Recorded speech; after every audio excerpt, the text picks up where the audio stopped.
Today's larger, heavier equipment could lead to more soil compaction issues. Producers Firestone Ag IFVF tires with AD2 technology. Maximize the load capacity and minimize soil compaction. Visit firestoneag.com to learn more.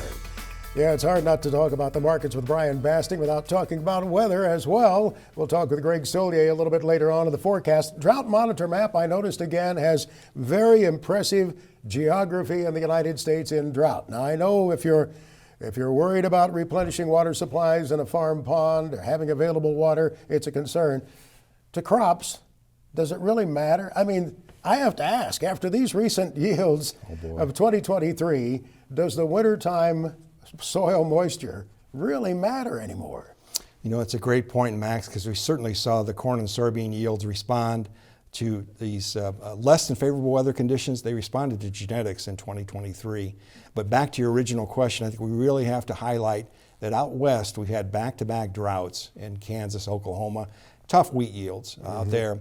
Much better looking on the maps at the moment, but we don't make a wheat crop in the first week in December, as your viewers all know. So it does matter. It's something we definitely want to go into the growing season in 2024 with a subsoil reserve, as it were. But boy, the best producers in the world, terrific land and genetics, Max. We'll take our chances with our producers in 2024. This winter, when I'm sitting out in the shop with a few friends of mine and we're kicking the bucket out there, I'm going to, that's not literally, hopefully. Someone might argue, yeah, we're getting closer to it there.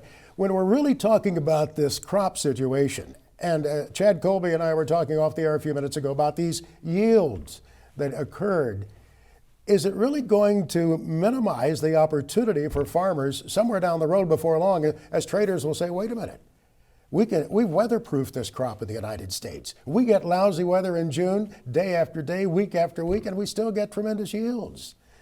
Have we weatherproofed it? It's certainly something to be aware of in the context of the yields being the crops being much more resilient than they were 5, 10, especially 15 years ago.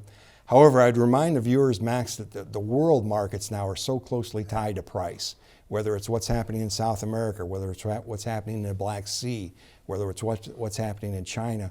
There are enough variables around the world, I think, Max, that price volatility, I think, is going to be with us for a while yet, and consumption continues to rise too. You talked about those standout events that have occurred, and we can think about one, I guess, in about each of the last 4 or 5 years. What do you tell that farmer who's saying, all right, I'm holding on. There's going to be a big one in 2024. I'm just waiting for that one. What do you say to them? I think waiting may be a key word there, Max, and all we know today is what the market is offering. And the market is offering near $13 bushel for new crop beans next fall, a tad over $5 bushel for new crop corn for next fall. The price insurance period in terms of crop insurance will not be established until the end of February. So we still got basically 90 days here where the markets can move. And what I'd remind your viewers is there's always that possibility out there, but let's look at what the market's offering today. Let's avoid painting ourselves into a corner, give ourselves some upside, but opportunities can be present sometimes when we least expect them, Max. So yes, that's always a possibility. You want to avoid painting yourself into a corner, marketing flexibility, but always, Max, be on the guard to defend your balance sheet, because I think we're looking at potential for much larger crops, for example, in Argentina next year. So flexibility, leave the upside open. Perhaps, in my opinion, Max, a good way to do that was to be a purchase or put option.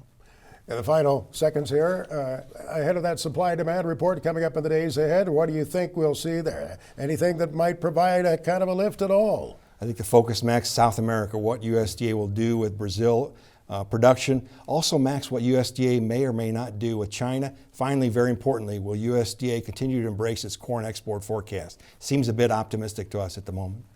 Good to see you as always, sir. Thank you so much. I know it seems early to say so, but everybody's ratcheted up the holiday. Merry Christmas and Happy New Year to you. Merry Christmas, Happy New Year to you and your viewers, Max. Thank you. Brian Basting with Advanced Trading. You can go to their website and see a lot of good information there, including Brian's weekly updates.